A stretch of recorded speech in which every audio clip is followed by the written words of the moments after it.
জয় রাম, জয় গুরু। নমস্কার। গল্প কথায় রাম ঠাকুর চ্যানেলে সব বন্ধুদের স্বাগতম।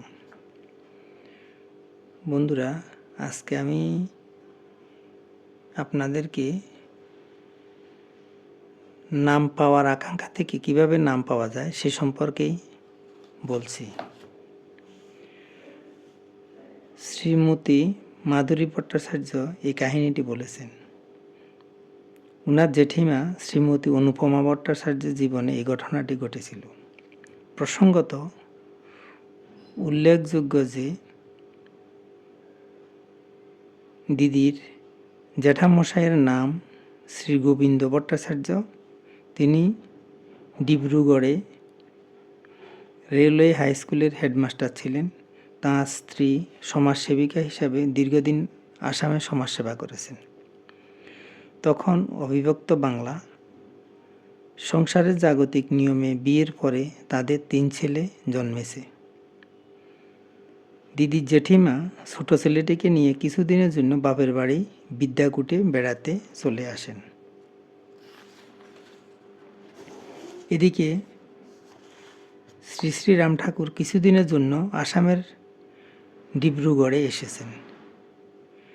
দিদির জ্যাঠামশাই মনে মনে ভাবলেন যে এমন মহাপুরুষকে সামনে পেয়ে ঠাকুরের আশ্রয় গ্রহণ করতে না পারলে ভবিষ্যতে আর এমন সুযোগ আসে কিনা কে জানে।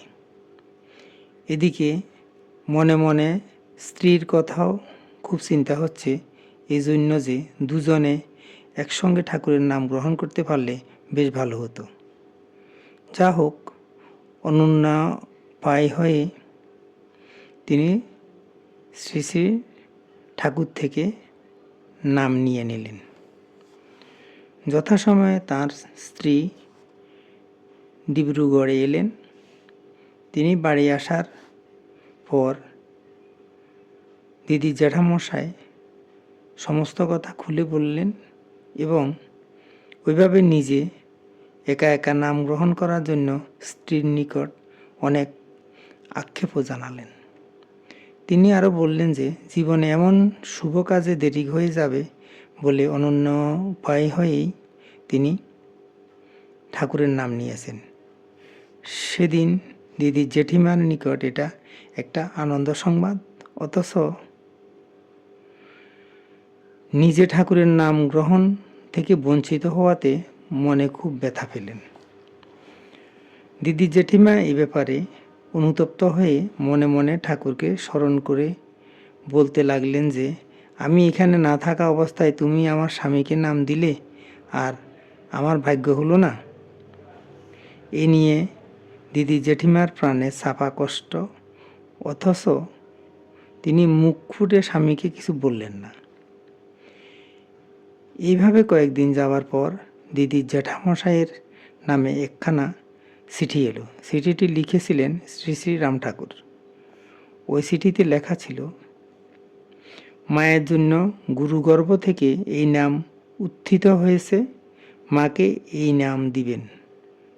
দিদি জ্যাঠামহাশয় এই চিঠি পেয়ে অবাক হলেন এবং চিঠিটা স্ত্রীর হাতে দিয়ে জিজ্ঞাসা করলেন, তুমি কি ঠাকুরের নিকট পত্র দিয়েছিলে?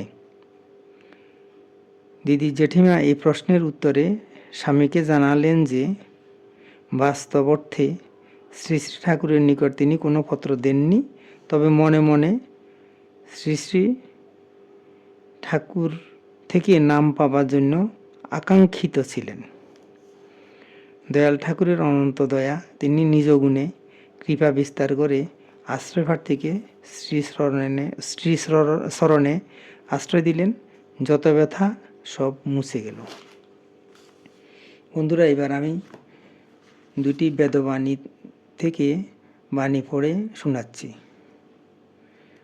ঠাকুর বলেছেন, সুস্থ শরীর না রাখিলে চিন্তা শক্তির অভাব হয়, মনে স্থির করিতেও অসক্ত ঘটে, শান্তির অভাব হয়, নিয়ম লঙ্ঘনই পাপ, সর্বদা ভগবানের নিকট থাকাই শান্তি।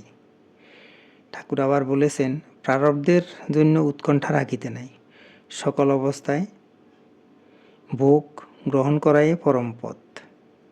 বেদবাণী 1। বন্ধুরা, আজ এ পর্যন্তই। আগামী দিন আবার শ্রী শ্রী ঠাকুর সম্পর্কে গল্প বানিয়ে নিয়ে আপনাদের সাথে থাকব। বন্ধুরা, চ্যানেলটি যদি আপনাদের ভালো লেগে থাকে তাহলে বেশি বেশি করে সাবস্ক্রাইব করে পাশে থাকবেন, লাইক শেয়ার কমেন্ট করবেন আরও ভালো ভালো গল্প পাওয়ার জন্য। ধন্যবাদ, ভালো থাকবেন। জয় গোবিন্দ, গুরু কৃপায় কেবলম।